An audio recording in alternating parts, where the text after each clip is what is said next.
Les hablaba de estos dos géneros, ¿no? Del elogio y la diatriba. ¿Alguno por las lecturas que hicimos o por lo que saben de antes se les ocurre cuáles son las características de cada uno de estos dos elogios? De estos dos géneros. ¿A alguien se le ocurre qué es el elogio? Sí, pongámoslo en estos términos. Es eso que acabas de decir, pero lo voy a poner en estos términos. El elogio es una defensa y la diatriba es un ataque. ¿Vale? Desde lo argumentativo. ¿Por qué nos interesan? Porque precisamente a través de ellos, digamos, podemos ver cómo sostener una idea. Hablemos de la diatriba primero, hablemos de la diatriba de Alberto Salcedo Ramos contra Silvestre Dangond. Fíjense una cosa, cada uno, sea elogio, sea diatriba, casi que comienza y orbita, y digamos comienza y continúa pues con una premisa que va a defender o que va a atacar. La premisa en el caso de Alberto Salcedo, para atacar a Silvestre Dangond, ¿cuál se les ocurre que es? ¿Qué dice Alberto, en líneas generales, qué dice Alberto Salcedo de Silvestre Dangond? Que es un guache. Ajá. En que en general, a grandes rasgos, por donde se le vea, es detestable. Resumámoslo en una frase, decía Richard que es un guache. ¿Sí? Me parece que o sea, ese ser detestable, y digamos todos los otros adjetivos coinciden en que es un guache. Alberto Salcedo nos dice, Silvestre Dangond es un patán. Sí, de hecho lo dice, es un patán de 7 suelas. Y les voy a demostrar por qué. Bien. Fíjense que lo que a él le interesa es persuadirnos. Dime. Esa es como la premisa, ¿no? Esa es la premisa, sí. La premisa es, él es un patán. O es la conclusión más bien. Esa es su conclusión y él va, digamos, a llenar de evidencia pues ese punto de vista. Vamos al elogio. ¿Cuál sería en ese elogio de Rodrigo Fresán sobre Paris Hilton? Es un poco más confuso. Fíjense que ahí ya juega un poco más la sutileza. ¿Qué dice Rodrigo Fresán sobre Paris Hilton? ¿Cuál sería, digamos, esa frase, esa afirmación sobre Paris Hilton que Rodrigo Fresán va a defender?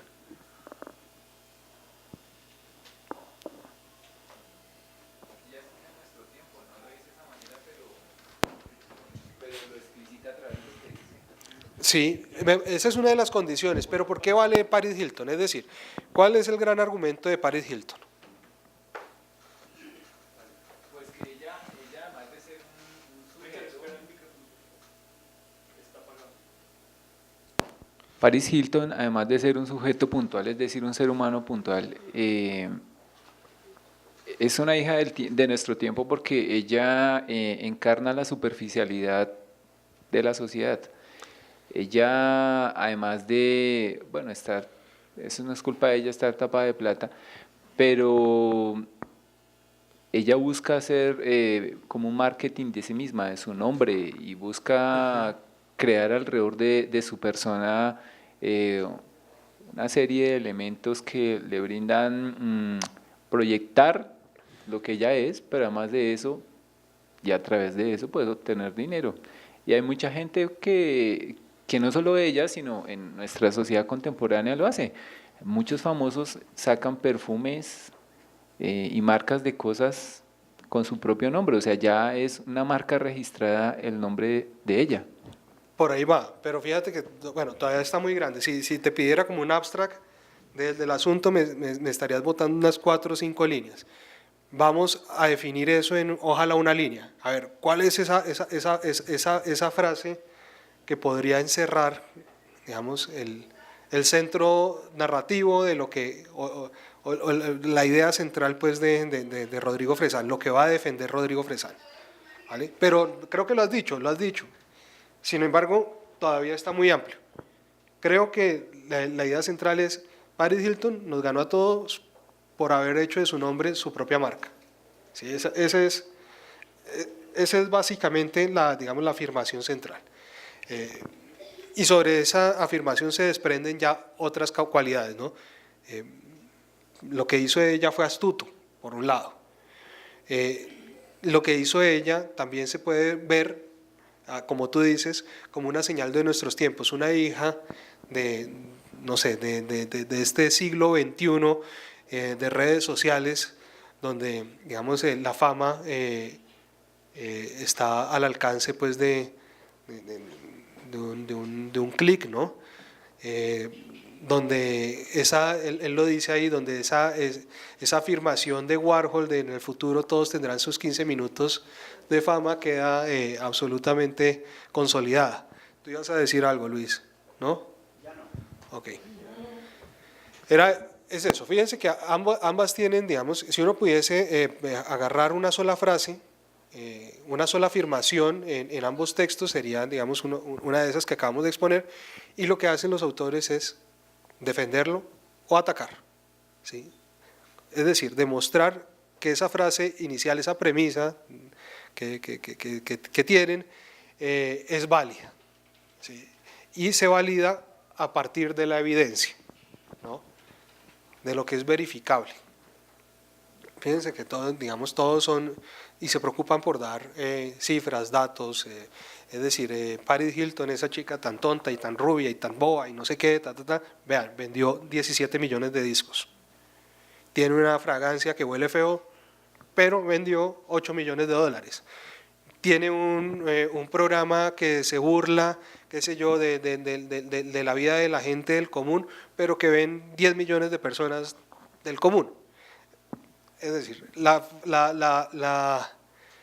debilidad de Paris Hilton es su fortaleza, ¿no? Es el arte de no hacer nada, ¿no? y ganar haciendo nada. El otro lado es muchísimo más claro, lo de Alberto. Digamos, el gran, digamos,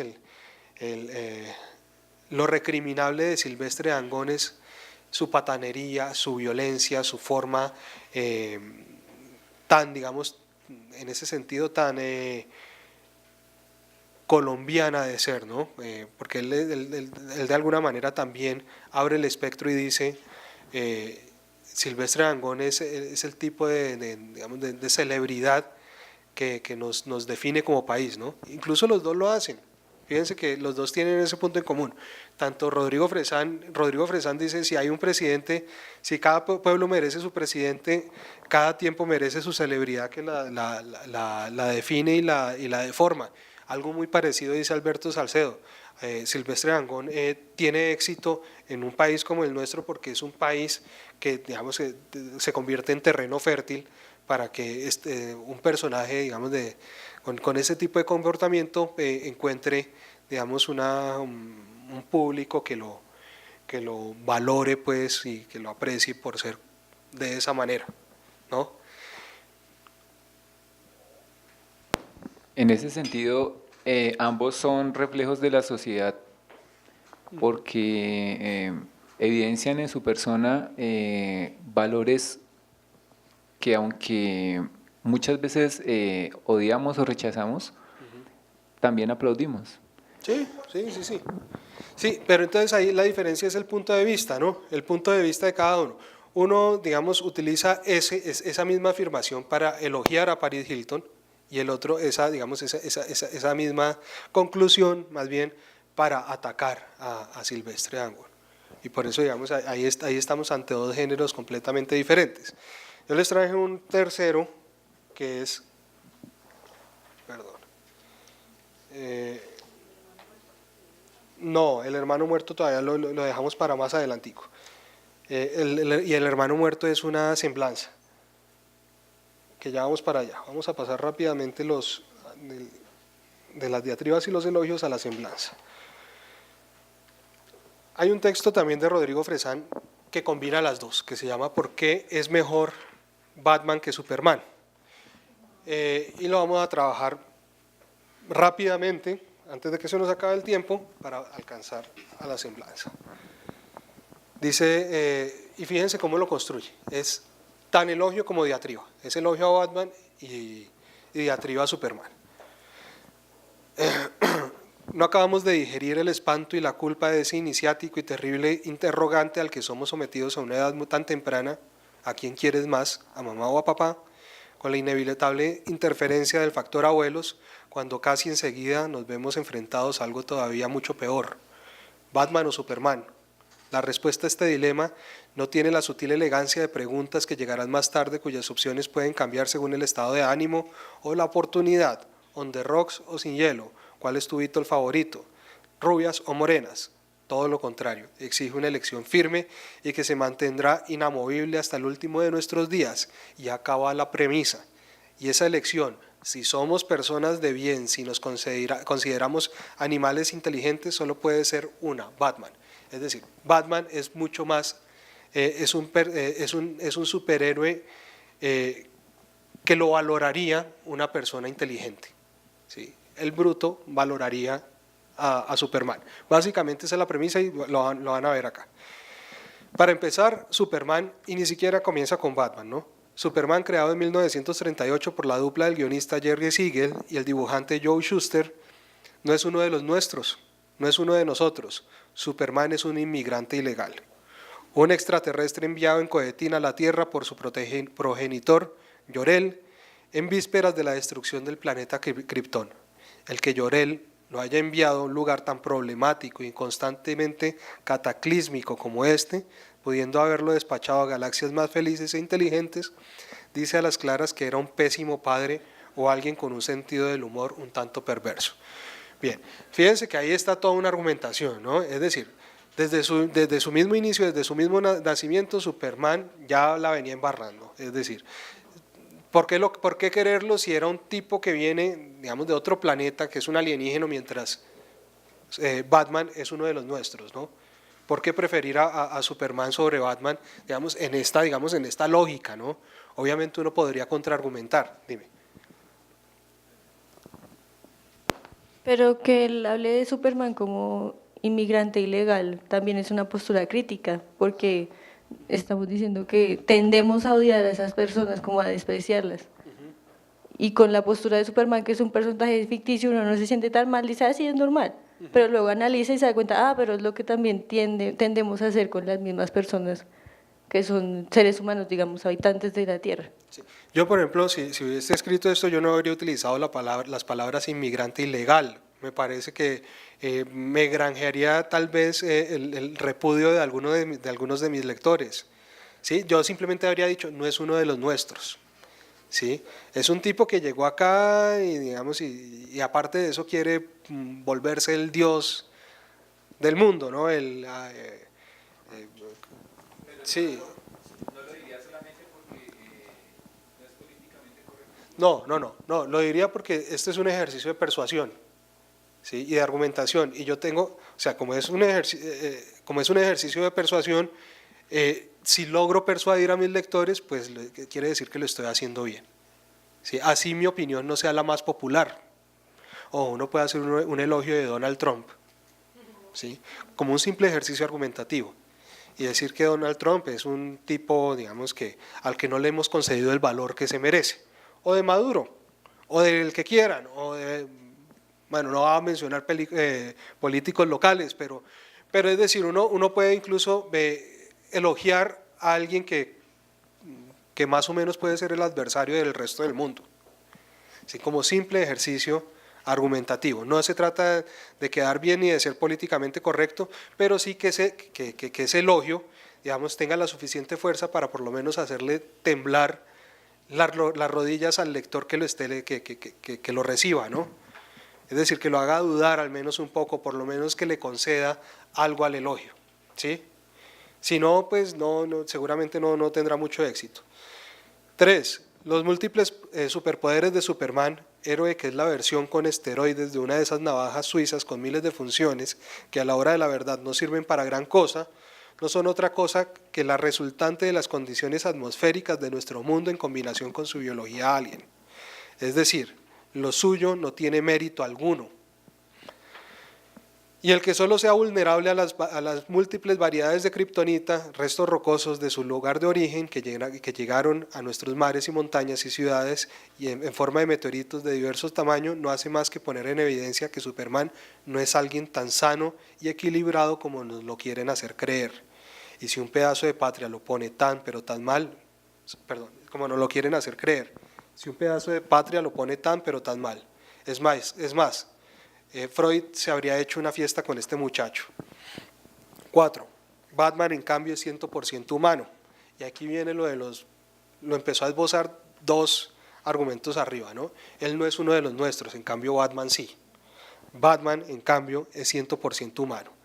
Y es un verdadero self-made man que suplanta los superpoderes, reflejos y automáticos por gadgets y pura astucia humana. Y claro, dinero heredado a muy temprana edad. Creado en 1939 para competir con Superman por el dibujante Bob Kane y el guionista Bill Finger, Batman, el lado oscuro del magnate Bruce Wayne, se reconoce desde el principio como un perfecto y feliz psicópata. Lo suyo, una sed de venganza del tipo montecristiana, está justificado por haber sido testigo del asesinato de sus padres durante su infancia, y nunca me quedó muy claro que ha sido una pareja de adinerados con un niño paseando por una calle oscura, cerca de la medianoche, y si mal no recuerdo, a la salida de un cine. Traumático, sí, pero mejor eso que en el caso de Superman, acabar siendo adoptado por un par de granjeros, los Kent, tan buenos que parecen sacados de un manicomio. Y para los verdaderamente masoquistas, ahí está la pésima serie de la televisión con acné, titulada Smallville, donde lo único interesante es el personaje juvenil del Lex Luthor, millonario adolescente, quien seguramente estudió en el mismo colegio primario que Bruce Wayne, una escuela en la que solo pueden apuntarse potentados con serios problemas de personalidad o de alopecia. Bueno, fíjense, hay datos absolutamente verificables, pero también hay reflexiones sobre el personaje, ¿no? ¿Qué significa? ¿Qué nos quiere decir cada uno de estos personajes? Ahorita vamos a hacer un ejercicio entre todos, lanzamos una afirmación y intentamos demostrarlo. 5. Y está el definitivo y definidor asunto de los trajes, de los uniformes. Es que hasta con los trajes pierde Superman. Seamos sinceros, el traje de Superman no es más que un pijama patriotero, mientras que el de Batman, concebido por Wayne una noche en la que un murciélago se colocó por una de las ventanas de su mansión, es formidable y hace todavía más interesante a su portador, porque hay que estar muy loco para, viviendo hundido hasta las cejas en millones de dólares, tener el perturbador hobby de ponerse semejante indumentaria para salir a perseguir gángsters y no supervillanos. De esta faceta más dark y noir parece se ocupa la inminente Batman Begins, dirigida por Christopher Memento Nolan. Este artículo fue escrito ya hace tiempo. Superman, mientras tanto, se la pasa posando siempre que puede con los brazos en jarra frente a la bandera norteamericana. En este sentido, queda claro que Superman es casi un servidor público, un empleado más del gobierno de Estados Unidos. Batman, en cambio, es un entrepreneur del sector privado. Frank Miller vio bien claras estas polaridades opuestas e irreconciliables y enfrentó al murciélago con el kryptoniano en la magistral graphic novel de mediados de los 90 titulada A Dark Knight Returns. Allí uno y otro se baten a duelo a muerte. Y claro, Batman pierde porque Batman no tiene superpoderes, pero aún así Batman gana. 6. Y siempre serán mejores las gárgolas de Gotham City que los impersonales rascacielos de Metrópolis. Y la Baticueva queda mucho más cerca del centro que la ártica fortaleza de la soledad. Es decir, Batman siempre tiene mejor dirección de arte. Verificable, ¿no? Gracias por todo, Tim Burton. Y hasta cuando hace el ridículo, la formidable serie televisiva Pop Kitsch de 1966 o las fantasías pseudo-gays de Joel Schumacher suele resultar perversamente interesante. Ya saben, Capó, Crash, Burgess Meredith como el Pingüino y César Romero como el Joker. Y bueno, ese hule negro más sadomasoquista que justiciero. Y last but not least, la canción de Batman, esa obra maestra del gogó, firmada por Neil Hefti. El soundtrack de John Williams para Superman es en cambio lo mismo de siempre, lo de antes, música para marines que no tienen la menor idea de en qué se están metiendo. 8. Y seamos sinceros, entre Lois Lane y Catwoman, ¿con quién se quedarían? 9. Ahora en serio, el verdadero problema es otro. Superman no usa disfraz, Batman sí. Superman se nos presenta a cara limpia, invirtiendo la lógica del sistema. Su personalidad secreta es el torpe periodista Clark Kent. Bruce Wayne, por su parte, es un tipo definitivamente cool, que se esconde como corresponde a todo superhéroe detrás de una máscara de rigor. Y he aquí lo ofensivo: Superman es como es y se convierte en el terrestre Clark Kent. Le basta apenas un par de anteojos y peinarse ese mechón rebelde sobre su frente blindada, porque así es como nos ve a nosotros, obtusos, cobardes, buenos para nada. Superman insulta la inteligencia de los humanos, que con la excepción de la histérica y siempre sospechosa pero nada eficiente Lois Lane, ya llevan casi 70 años incapacitados para descubrir lo obvio. Clark Kent es exactamente igual a Superman, pero con anteojos. Bruce Wayne, en cambio, desaparece para que aparezca Batman detrás del rostro de un quiróptero de hábitos nocturnos que pasa el día colgado cabeza abajo y todos felices. 10. Y de acuerdo, tienen razón, está el tema de Robin, pero no hablemos de Robin. Robin murió, lo mataron los malos y los lectores que votaron para que desapareciera para siempre. Batman lloró un poco, pero se repuso enseguida y le pidió a Alfred que le pusiera a punto el batimóvil. Hoy por la noche salgo y vuelvo tarde, le dijo. Bueno, fíjense que es una combinación de ambas, ¿no? Al mismo tiempo que está diatribando, también está elogiando. Y digamos que podría ser el centro narrativo. Batman es más interesante que Superman por ser humano, ¿no? Batman es mejor que Superman por ser humano y por tener todas las debilidades humanas. Lo que, digamos, desde el lado de Superman, Superman es reprochable por ser extraterrestre, ¿no? Pelea con mucha ventaja, es decir, desde ahí se descuelgan todos los argumentos. El ejercicio que les decía que vamos a hacer con mucha velocidad va a ser: lancemos una premisa sobre Bogotá y defendámosla, o ataquémosla, dependiendo. ¿Quién lanza una? Bueno, los bogotanos somos antipáticos. ¿Qué tipo de...? Sería una diatriba, ¿no? Bogotá es una ciudad antipática. ¿Por qué? Porque somos más sinceros y por eso somos antipáticos y no sé. Bueno, a ver, entonces... Pero ¿cómo construirías ese elogio? Un elogio de la antipatía, entonces. Sí, de la sinceridad. Bueno, a mí no me han dicho que soy antipática, pero eso es lo que escucho de todo el mundo. Sí, pero ¿qué evidencia ofreces para que la antipatía sea un valor? Más que la antipatía, que no haya una falsa amabilidad, por un lado, y por el otro, hay gente que se siente meloseada o intensiada muy fácilmente y prefieren que se limite al saludo, la gratitud y la despedida. O sea, la antipatía, tú dirías que es una antipatía. Es una muestra de ser genuino, pues, ¿no? De autenticidad, de no postura. ¿Qué he escuchado yo? Primero, pues de autenticidad. Segundo, de no hacerle perder el tiempo a uno. Hay una anécdota corta. A mi papá le tocó hacer unas vueltas en unos juzgados en Cartagena, Barranquilla y Valledupar. Y tratando de sacar 3 hojas de papel, se gastó semana y media. Entonces allá todo el mundo lo atendía muy bien y le sonreían y le ofrecían café, pero los papeles nunca estaban. Y en Bogotá él dice que es más o menos a las patadas, pero a uno le resuelven. Pero eso no tiene que ver con la antipatía. No sé. Fíjense, O sea, porque es quiere ayudar, interesante ¿no? este ejercicio, porque uno escoge una premisa y es lo que siempre va, digamos, este mismo ejercicio se va a repetir cuando ustedes trabajen una crónica o trabajen un perfil. Van a escoger un eje narrativo para no perderse. Es muy fácil perderse cuando uno está escribiendo y que digamos, el relato se le salga de madre, ¿no? Es decir, que empieza a contar la historia de esta silla y termine contando, qué sé yo, la historia de la biblioteca completa. Pasa mucho. Por eso me parece muy interesante, digamos, no solamente por poder argumentar y defender una idea, sino también por poder identificar desde dónde vamos a contar, qué es lo que a mí me va a interesar, digamos, de una historia en especial. Así, cuando uno escoge ese centro narrativo, Leila dice que eso es como una columna vertebral imantada, ¿no? Que va a traer todo lo que la nutra y va a repeler todo lo que, digamos, sobre. Y así, digamos, el texto va a crecer de una manera ordenada. Fíjense lo importante que es establecer, digamos, una primera afirmación y después ver también cómo uno la nutre, en el caso de la diatriba y el elogio. Si uno dice, fíjate cómo empezó, Bogotá es una ciudad antipática, pero voy a establecer un elogio, ¿sí? De esa antipatía.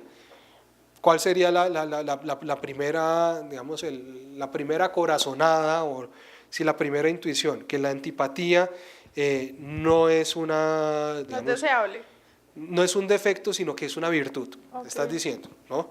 Puede serlo, digo yo. Pero entonces ahí se nos está desviando, ahí se nos está convirtiendo entonces ya en un elogio a la antipatía, ¿sí? Ok. Se nos está convirtiendo en otra cosa.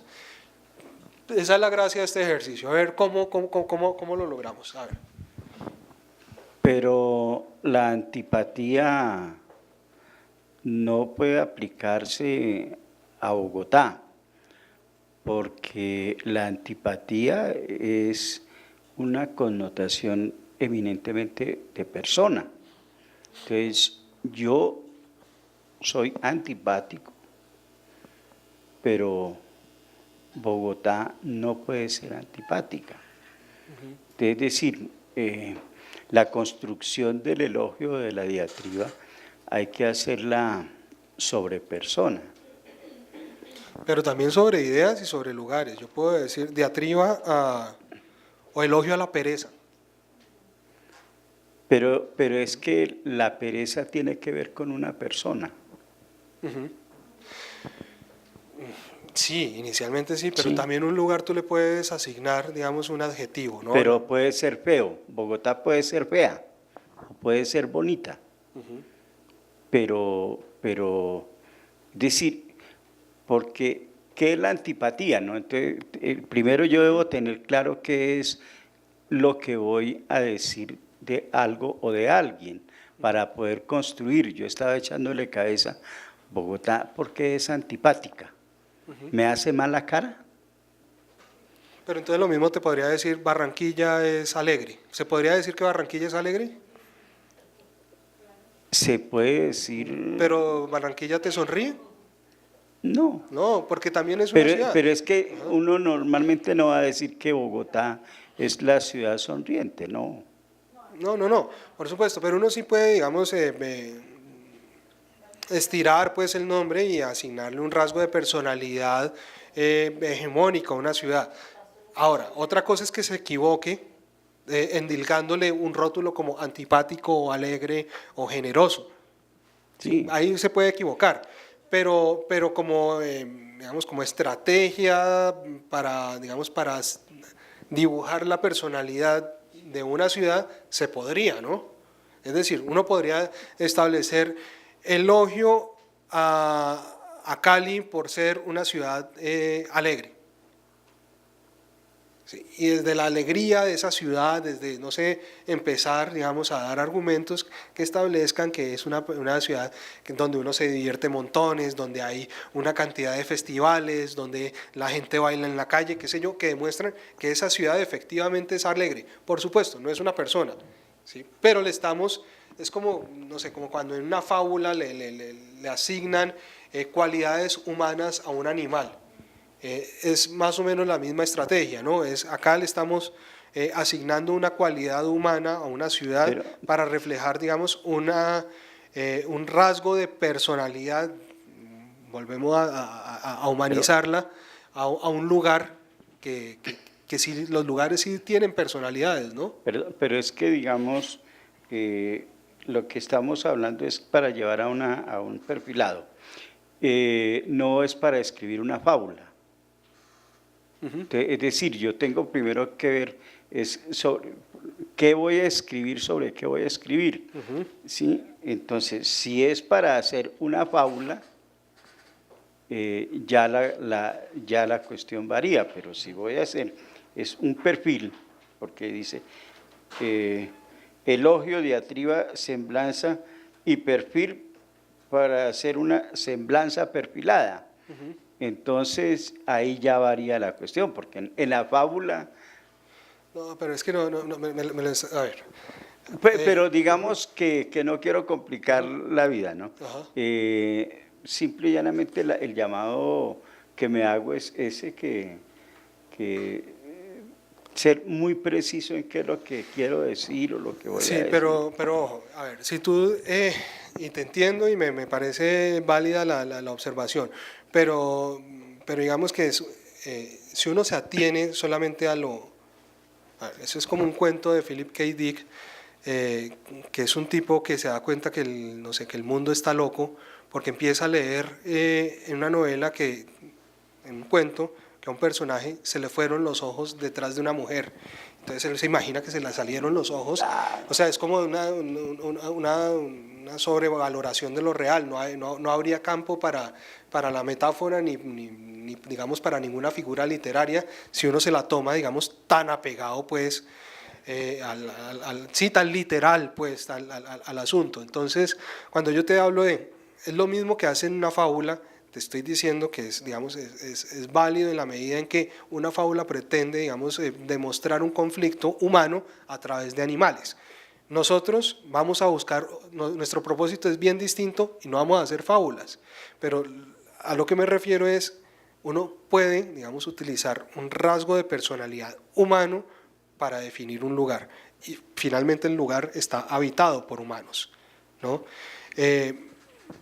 También en el mismo sentido, entonces uno no podría hacer, digamos, juegos con la interpretación, qué sé yo, uno puede decir, no sé, un sonido áspero. Los sonidos no son ásperos, ¿sí? Porque lo áspero tiene que ser algo sólido y con textura, ¿sí?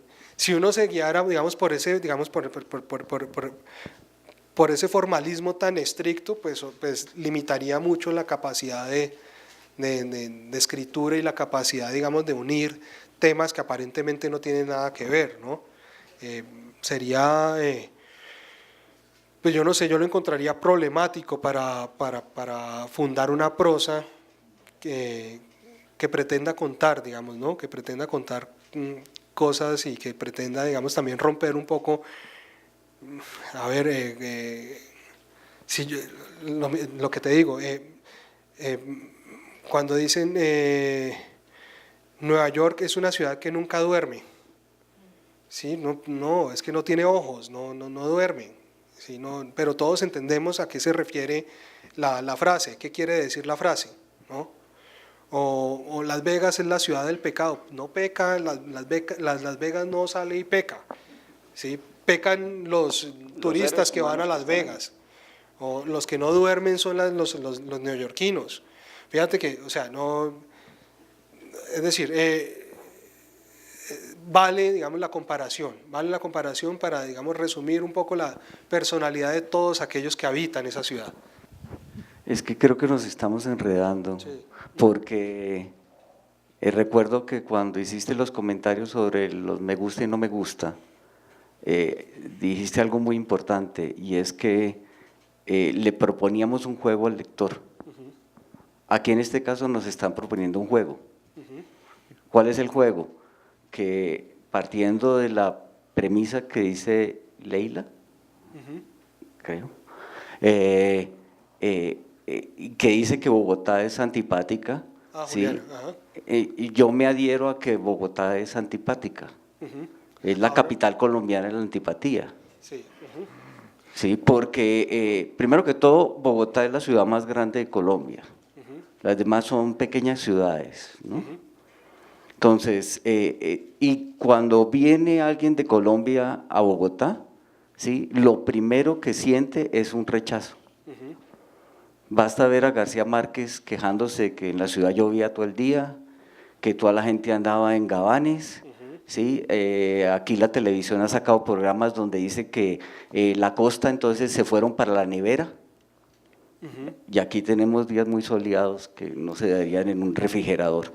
Entonces, si hacemos el juego, ¿sí? Es encontrar por qué es antipática. Exactamente. Y antipática es porque, por ejemplo, si vienes para la biblioteca por la troncal de la Caracas, encuentras gente durmiendo en el separador. Perfecto. ¿Qué ciudad trata a la gente de tal modo que es tan antipática que le niega una cama y lo vuelve al asfalto? Es una ciudad antipática. Exactamente, ahí está el meollo del asunto, en dar evidencia para sostener esa afirmación. Bogotá es una ciudad antipática. Lo que pasa es que sería muy difícil sostener Bogotá es una ciudad antipática y ese es un valor positivo, ¿sí? De la ciudad. Eso sería lo difícil. Pero sostener que es antipática, uno lo podría hacer dando ese tipo de ejemplos.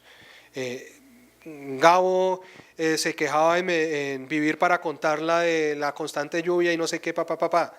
No por nada, no sé, a los bogotanos nos tienen repelencia en otras partes y se ha dicho tal y tal cosa. Fíjate, estoy dando también elementos verificables, ¿no?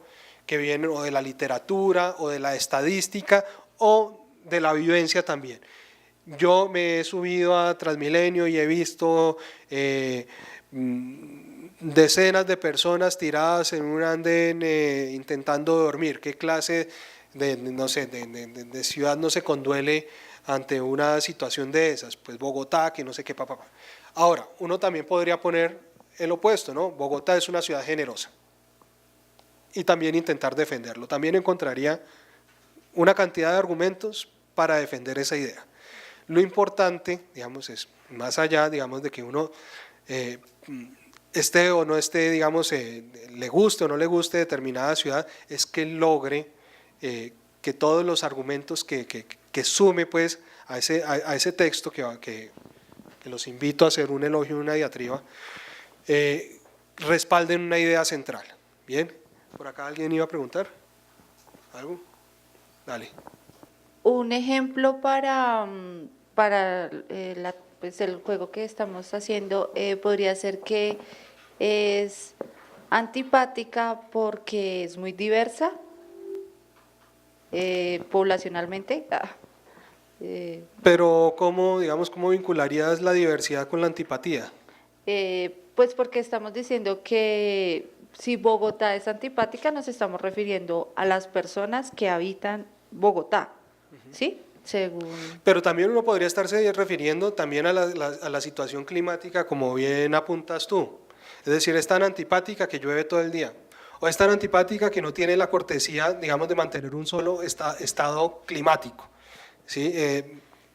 Pues sales por la mañana y hay sol y a mediodía te sorprende un chubasco, es decir, no hay la más mínima cortesía, por lo menos, para en cuanto a la constancia climática, pues. Pero la diversidad no vería cómo amarrarla. Ahora, si hay una vía, pues tocaría buscarla. Pero en principio, ¿cómo amarrar, cómo vincular la diversidad de la población con su antipatía? No, tienes que escoger lo que le sirve a esa afirmación para sostenerla. ¿Sí? No te puedes meter autogol. ¿Sí? Porque dices, Bogotá es una ciudad muy antipática, tanto que reciba personas de todas partes de Colombia. No, eso es lo contrario de ser antipático, ¿sí? Tienes que buscar cómo todo lo que entre dentro de ese texto va a respaldar una mirada sobre Bogotá, ¿vale? Pues, bueno, no sé, lo digo porque soy de acá y pareciera como un elogio a la neurosis, pero es muy subjetivo que la antipatía sea odiosa, ¿y a qué voy? Me gusta que estoy en un bus y no me hablan, me siento a leer y nadie me interrumpe. Sí. Si voy sola, pues sospecho más bien si alguien se me acerca, pero de resto no tengo por qué interactuar con nadie. Tengo unos audífonos gigantes para que no me hablen en la calle, y en Bogotá se puede. Hay muchas partes donde no se puede. Es mi percepción personal, es mi punto de vista de las cosas, y lo otro es que Bogotá es antipatiquísima. O sea, yo creo que tenemos la cantidad de semáforos en rojo per cápita más alta de Latinoamérica, pero el día que se tienen que ir se ponen tristes, como así que el tiquete de avión ya es para este fin de semana, y Bogotá es antipática, pero en Bogotá no se aburre nadie. Sí, entonces a lo que voy es que es antipática, es verdad, por un lado, por el otro eso depende de la personalidad, no es malo, y tercero, es verdad que es antipática sobre todas las cosas, pero hay cosas mucho más grandes que su antipatía que le implica a la gente. Tal vez explorar un poco más y darse cuenta de todo lo que tiene esta ciudad, pues es una Colombia chiquita, mal que bien. ¿Sí? Entonces, claro que es antipática y les puedo dar 1000 ejemplos, pero hay cosas que son mucho más grandes que la antipatía y no quiere decir que la antipatía sea mentira. Sí, pero es que mira, ahí estamos perdiendo el norte, digamos, del propósito del ejercicio, porque si tú, o sea, en términos de elogio, uno, por supuesto, uno puede elogiar, digamos, un sentimiento o una emoción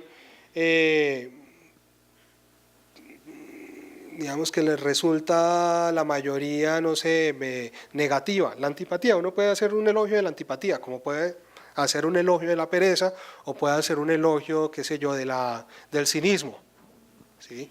Y decir como la antipatía te hace feliz a ti, o por qué la antipatía es necesaria, porque es, digamos, también puede ser sano, porque es sano tener cierta dosis de antipatía en uno para sobrevivir o qué sé yo, y ese sería un texto. Pero Bogotá es una ciudad, o sea, elogio a Bogotá por ser una ciudad antipática, me parece que ya es un reto un poco diferente, ¿sí? No lo veo tan claro, ¿sí? Elogio a la fría Bogotá, tal vez, ¿sí? Tal vez. Tienes que encontrar también cuál es el terreno fértil para establecer el elogio, si no te vas a meter en camisa de 11 varas, ¿sí? Eso es como, no sé, elogiar lo monstruoso, ¿no? Elogiar, qué sé yo, el racismo, pues eso sería muy, muy complicado y quedarías mal como autora, pues, también. Entonces, es importante también escoger, digamos, qué batallas uno pelea y cuáles no, ¿no? Es decir, al final es un ejercicio en el que pretendemos argumentar y persuadir. O sea, Adolfo Sabla escribió para Soho un artículo que se llama Memorias de un neurótico, y básicamente es una oda a la neurosis. Entonces dice que todo lo que le harta, y pues, o sea, realmente es una diatriba como contra todo, pero en el fondo hay muchas cosas que uno entiende y que en el fondo, al menos en mi interpretación, es casi una oda a ser neurótico y a uno ser sincero con las cosas que le fastidian, para el que lo quiera buscar. Ok, vale, gracias. Bueno, bien. Bueno, entonces tenemos la afirmación inicial de la ciudad. Busquemos entonces una un poco más sencilla, una en la que no nos meta en tantos problemas. Planteemos un elogio, una diatriba más bien, una diatriba a algo que sea difícil de diatribar. Bueno, también una observación, una diatriba o un elogio funcionan también en la medida en que uno digamos, se atreve a defender o atacar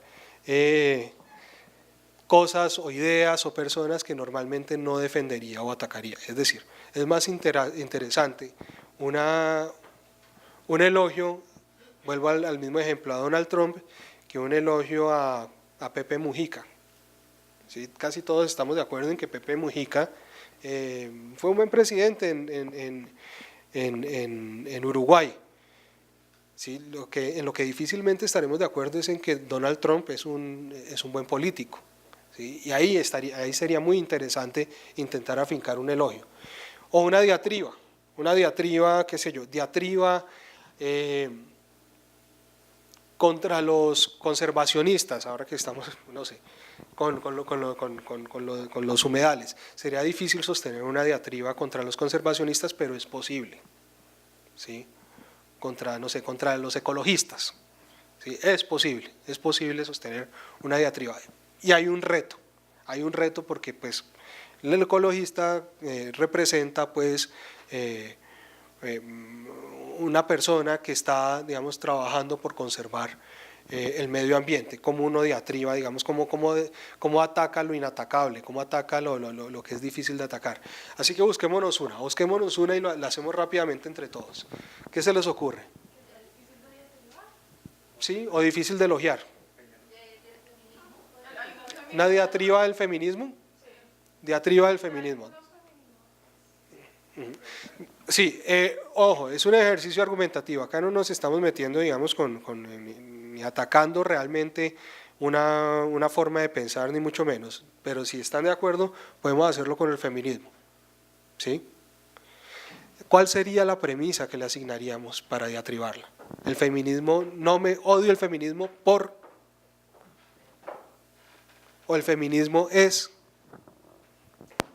Yo diría que odio el feminismo extremo porque es la imagen vivida de la contradicción. Es decir, buscan igualdad, pero cuando las equiparan a los hombres se sienten ofendidas, y buscan igualdad, pero no han hecho nada porque los hombres son los únicos que tienen que prestar servicio militar, se pensionan más viejos y un montón de cosas. Eso sí les parece que no está tan grave, pero por el resto se hacen matar. ¿Podría ser esa la premisa? No me gusta el feminismo porque es contradictorio. Y desde ahí, sí, bueno, en tu caso es el extremo, pero no lo vamos a matizar tanto, sino vamos, digamos, a mantenerlo en términos generales. ¿Podría ser ese? Porque es contradictorio. ¿Hay suficiente, se les ocurren suficientes ideas para atacarlo por esa vía? Ok. Demos evidencia entonces. Es contradictorio. ¿Por qué? Porque favorece el machismo. Sí. ¿Y por qué favorece el machismo? No me estás dando una afirmación. Dame evidencia. Porque considera a las mujeres superiores a los hombres. ¿Y eso es favorecer el machismo? De alguna manera, sí. No, porque el machismo considera al hombre superior a la mujer. Pues sí, es el resto. Sí, pero, o sea, los pone en posiciones opuestas en vez de condiciones de igualdad. Sí, favorece Entonces, obviamente la guerra. odio el feminismo porque es contradictorio, porque en su búsqueda de la igualdad propone la superioridad, Sí. ¿sí? La superioridad de la mujer sobre la del hombre. Sobre la del hombre. Sí. Ahí, ¿qué podríamos, digamos, para aterrizar eso? Cierta feminista, no sé, Martina, no sé, tal, decía muy temprano, no sé, a mediados del siglo XX, que las mujeres son mejores que los hombres por tal y tal razón.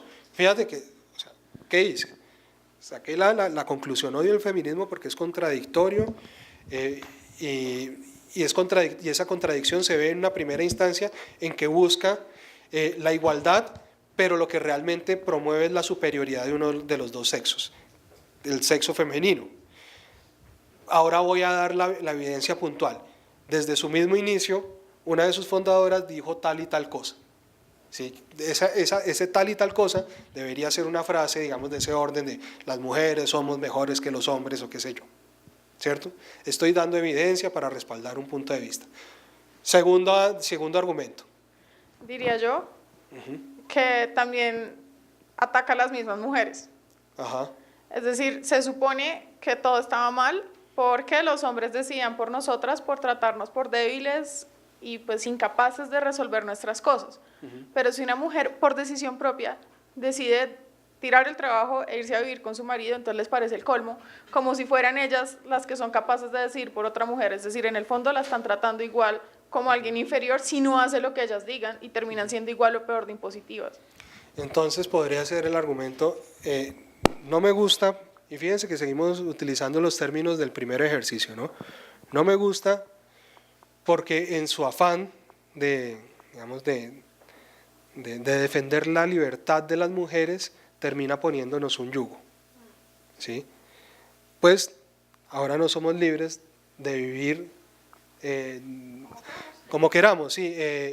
Y es decir, tan encerradas pues en ese yugo estamos, que si uno quisiera simplemente dedicarse a la casa, sería subvalorada por las feministas, como le pasó a tal persona.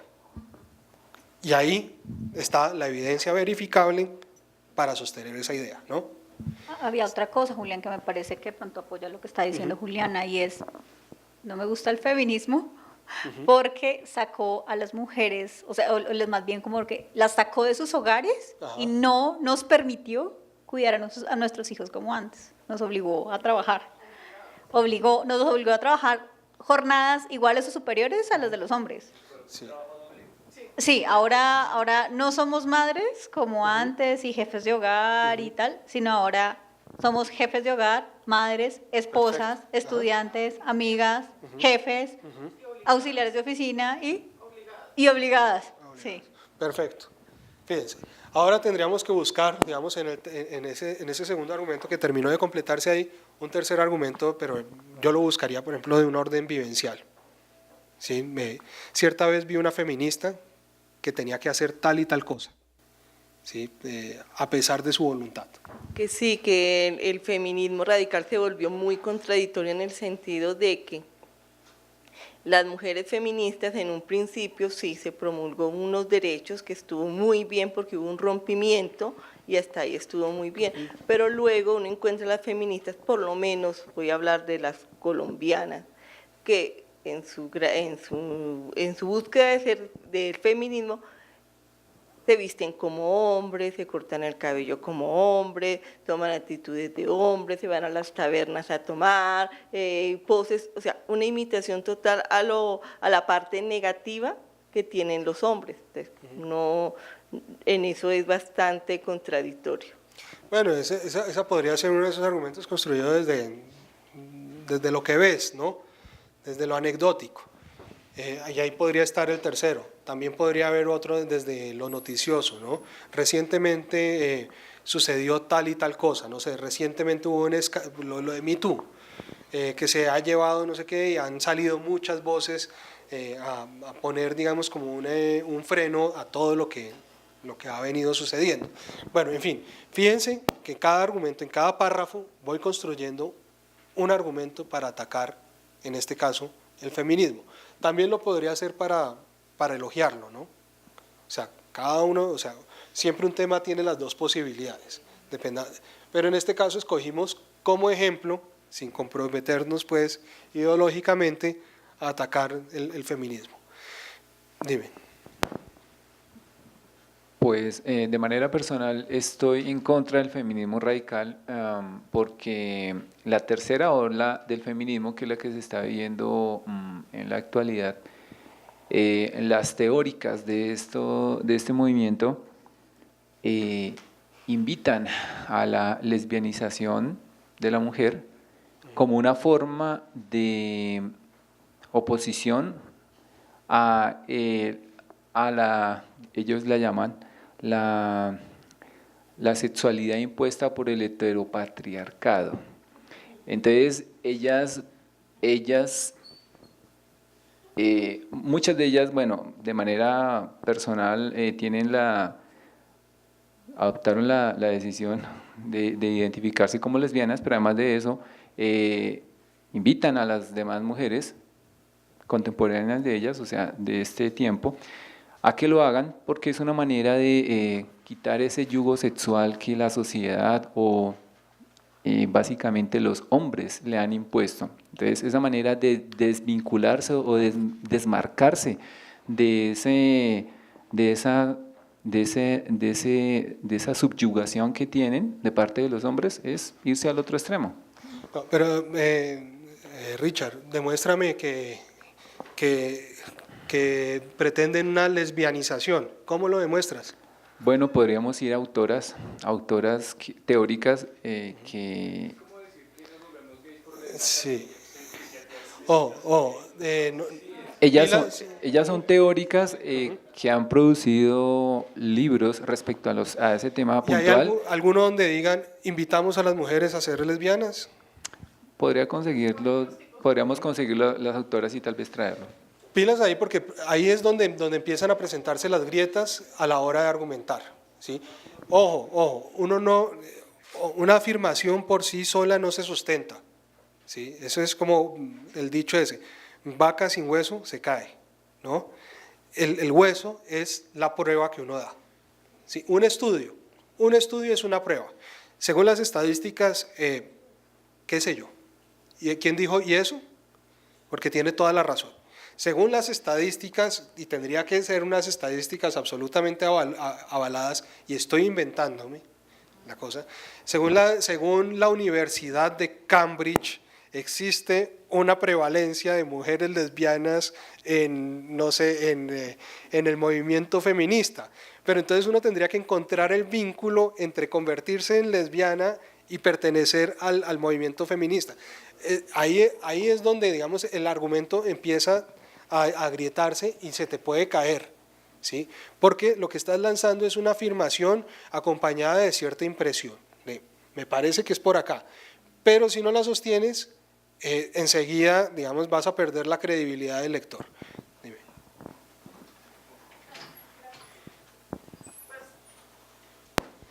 Siento que se desgastan en cosas absolutamente inútiles.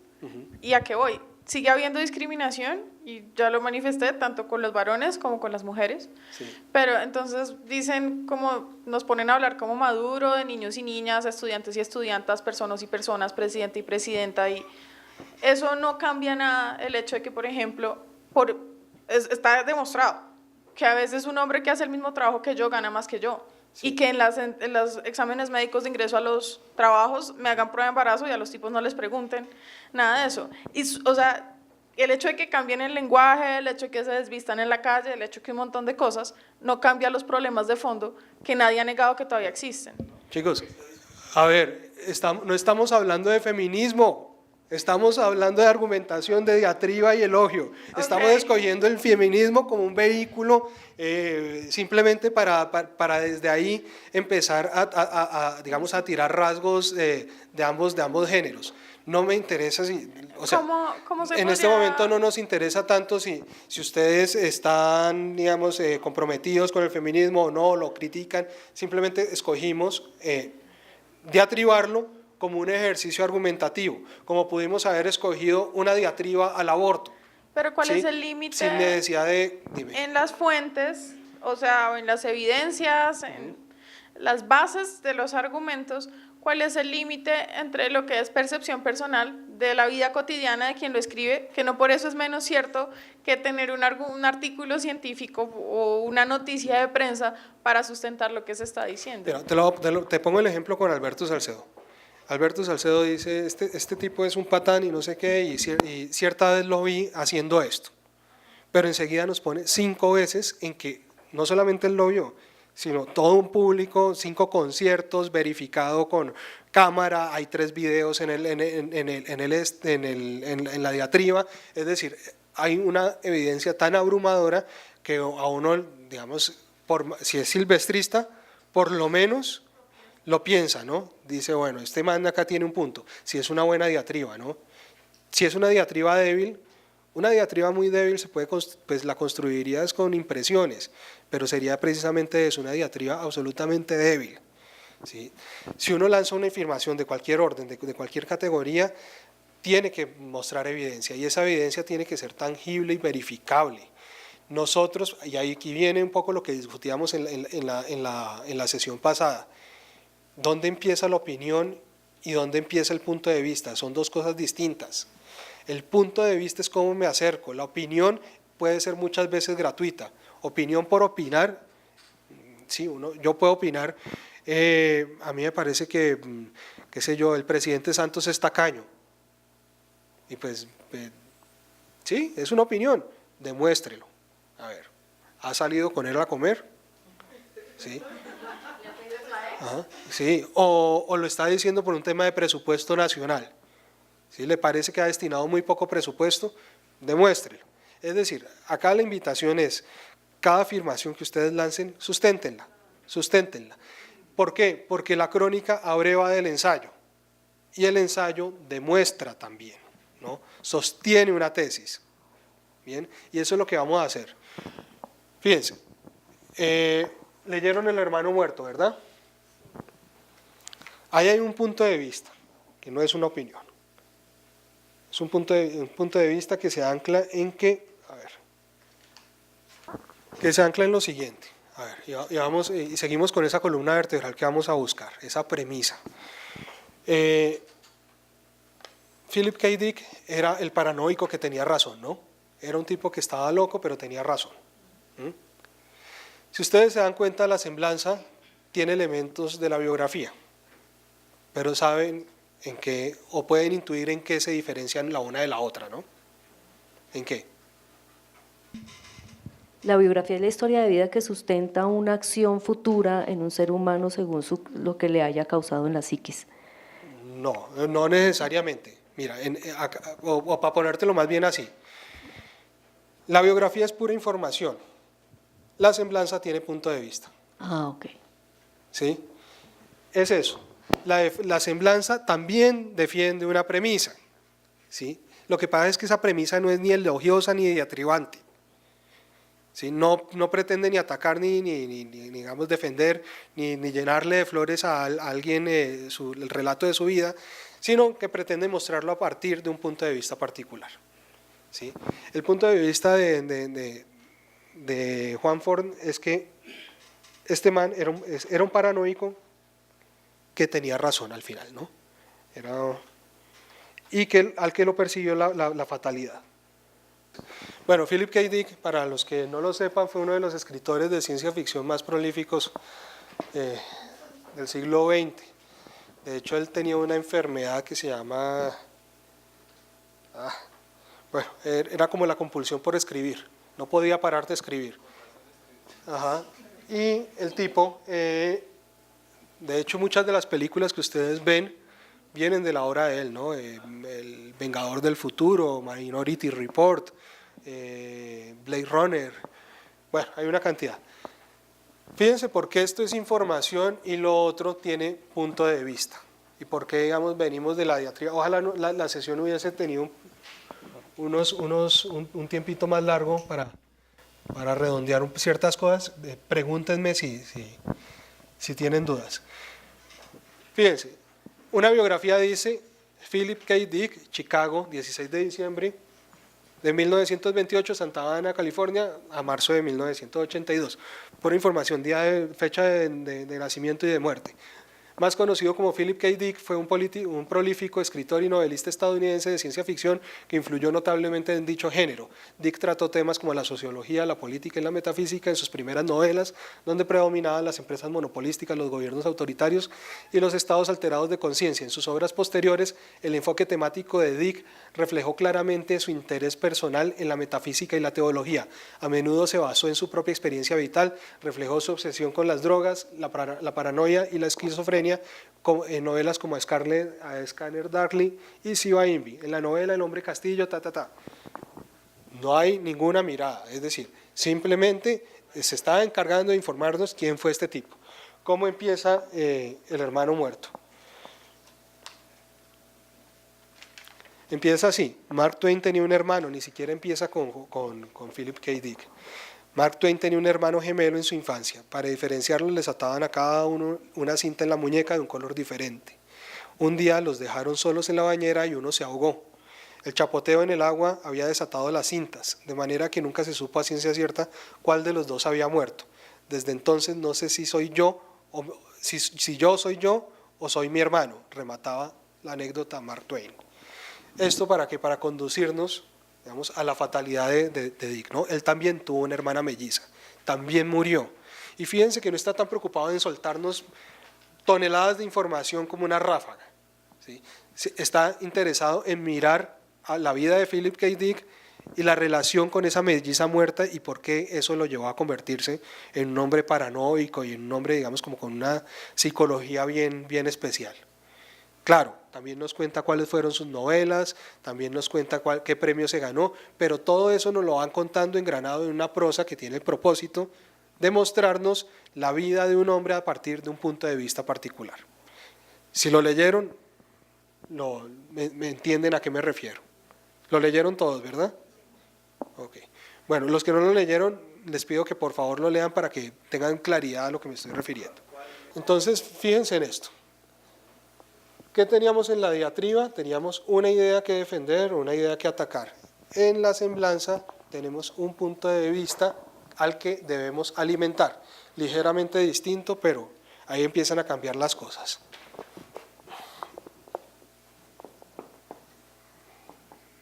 Ese punto de vista se va a convertir en la columna vertebral, ¿vale?, del texto.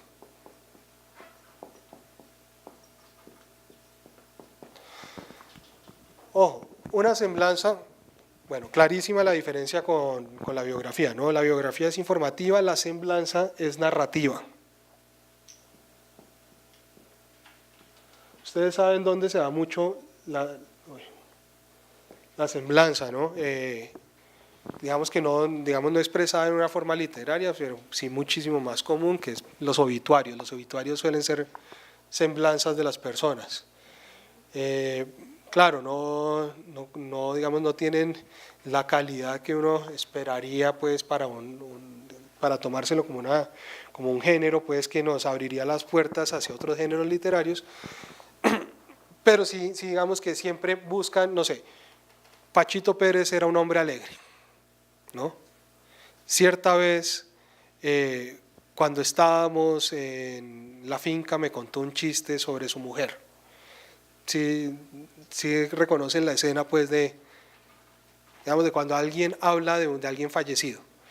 Pachito Pérez era un hombre que no se tomaba la vida en serio. ¿Sí? Y lanzan una anécdota y el público en el funeral se ríe y después lanza otra y lo demuestra, y en fin.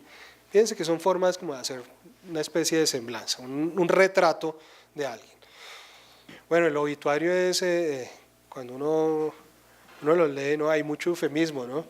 Y a veces son unos eufemismos divertidísimos. Entonces, el tipo, qué sé yo, era mujeriego, entonces Pachito Pérez, en vez de decir que era mujeriego, era un tipo muy sociable.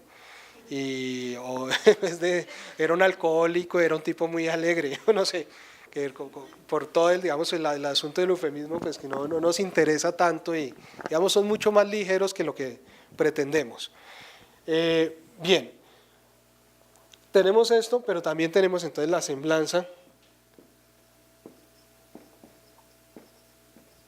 Suele ser un género corto.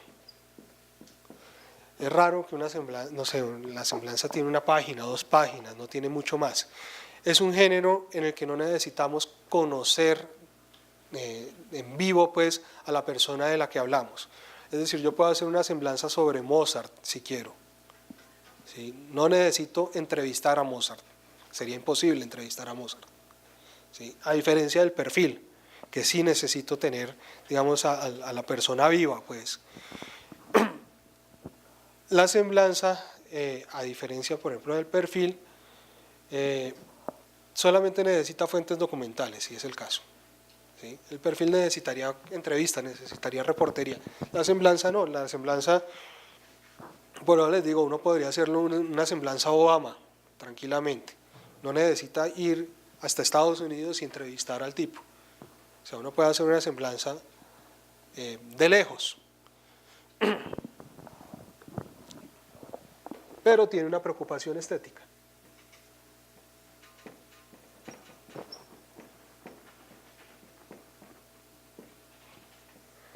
A ver, una semblanza tiene esa búsqueda, también quiere, digamos, como los demás géneros que de aquí en adelante veremos,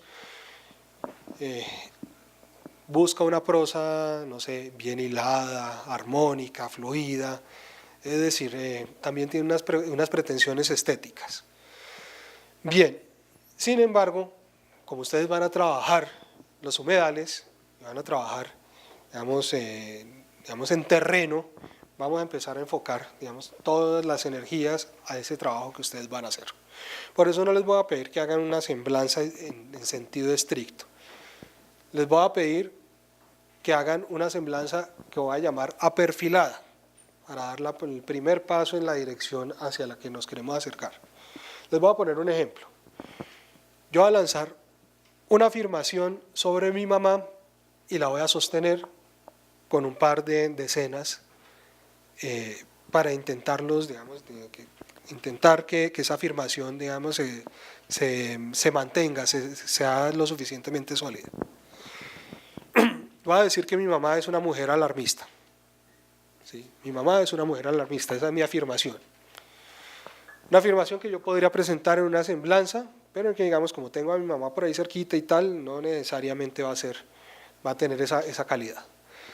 Y voy a decir que cuando yo tenía 4 años, o 5 años tal vez, me encontré con el bolso de mi mamá y saqué de ahí el colorete de ella y me fui para el baño y escribí en el espejo: por aquí pasó el zorro.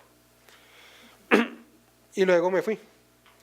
Cuando mi mamá entró al baño y encontró ese letrero que decía por aquí pasó el zorro, entró digamos, en un estado de conmoción tremendo.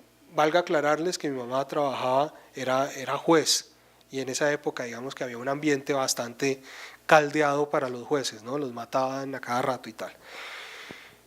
Ella entró y entró de una vez en un estado de pánico fuerte.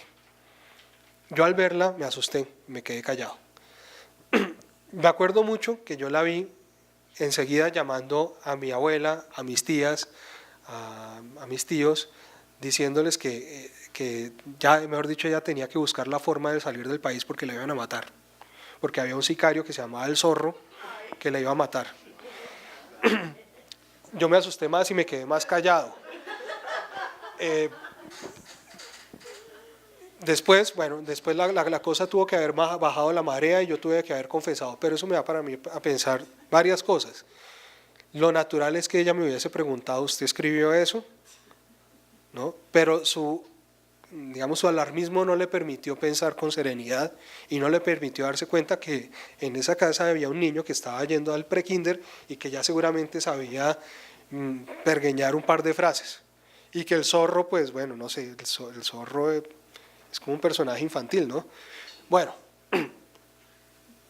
comprobación número 1, evidencia número 1 para el tribunal, para que tal quede demostrado que mi madre es una persona alarmista. La número 2, muchísimos años después, de hecho, hace 2 años, mi abuelo murió. Mi abuelo fue un hombre que murió de 98 años. Después del funeral, después de, digamos, de toda la ceremonia religiosa, yo me salí a fumarme un cigarrillo, en esa época yo fumaba. Lo prendí y mi mamá salió al rato y se me acercó con una cara de tragedia impresionante y me dijo, casi que en lágrimas, Julián, por favor, no fume más, que vea que eso fue lo que se llevó a su abuelo. Mi abuelo murió de 98 años. O sea, si eso no es alarmismo, no sé qué será alarmismo. Fíjense que estoy utilizando 2 pruebas, claro, que vienen de lo anecdótico y de lo circunstancial y tal, para demostrar ese carácter alarmista de mi madre. ¿Bien? ¿Qué es lo que yo les voy a pedir? Yo no les voy a pedir que hagan una diatriba, bueno, inicialmente ese era el ejercicio, hagan una diatriba o un elogio sobre un tema determinado, pero me parece más útil que empecemos a bajarlo hacia, hacia el material con el que ustedes van a trabajar. ¿Sí? Que van a ser los humedales, pero también tal vez quieran contar, no sé, cosas de su propia realidad, de su propio entorno y tal. La invitación es esa, lancen una afirmación sobre alguien que conozcan muy bien. Puede ser un familiar, puede ser un amigo y podría ser alguien que trabaje en un humedal, sería bacanísimo. Pero si no, tampoco lo fuerce. Lo importante es que lo conozcan muy bien, ¿vale? O alguien que visite un humedal también podría ser. Y esa afirmación debe ser de ese orden, ¿no? Ofrecer un punto de vista. Pepito Pérez es, no sé, es descuidado. Es una persona muy distraída. Sí, tan distraída es que cierta vez lo vi haciendo tal cosa. ¿Vale? Con esa, digamos, con esa afirmación inicial, lanzan un par de anécdotas que sostengan, digamos, ese punto de vista y construyen un texto. Bien.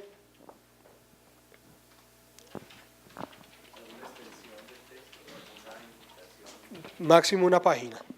Máximo una página. Les voy a pedir que hagan 2 lecturas adicionales a las que normalmente, digamos, a las que están en el programa. Tenemos un mes y yo creo que podemos trabajar, digamos, más lecturas de las que tenemos ahí. Les voy a pedir que lean El gigante que rozó el cielo, de Leila Guerriero. Que rozó el cielo, sí. El salvaje Doctor Rock, que es una crónica mía. El salvaje Doctor Rock. Y esta es un poquito más larga y espero que la hagan porque es uno de los clásicos, pues, del género, que se llama Sinatra está resfriado, de Gay Talís. Listo, queridos. Y este ejercicio es para la próxima sesión. Nos veríamos en un mes.